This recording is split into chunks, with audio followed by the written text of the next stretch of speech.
নিত্যপণ্যের দাম সহনীয় করতে সরকার কর ছাড় দিলেও ব্যবসায়ীরা সেই সুবিধা ভোক্তার কাছে পৌঁছান না বলে মন্তব্য করেছেন জাতীয় রাজস্ব বোর্ডের চেয়ারম্যান আব্দুর রহমান খান। সকালে ইকোনমিক রিপোর্টার্স ফোরামের প্রান্তিক জনগোষ্ঠীর খাদ্য নিরাপত্তা ও ভ্যাট বিষয়ে সেমিনারে এই মন্তব্য করেন তিনি।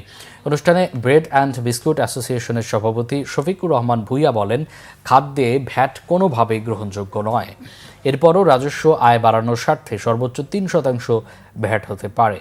তাদের দাবি যৌক্তিক মনে করলেও আন্তর্জাতিক সংস্থার পরামর্শে শুল্ক কর বাড়ানো হয়েছে বলে উল্লেখ করেন তিনি।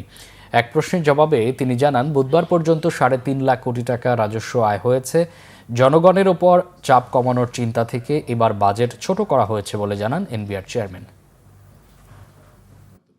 এখনো আমাদের যে ঋণের যে স্টক আছে সেটা আমাদের সারা বছরের টোটাল রেভিনিউ আদায়ের ৫ কোটি। তার মানে আমরা আগামী ৫ বছর যা রেভিনিউ আয় করি, যদি পুরোটাই ঋণ পরিশোধ শোধ করে দিই, 1% অন্য কোনো কাজে খরচ না করি, তাও আমাদের 5 বছর লাগবে। আমাদের tax GDP ratio one of the lowest.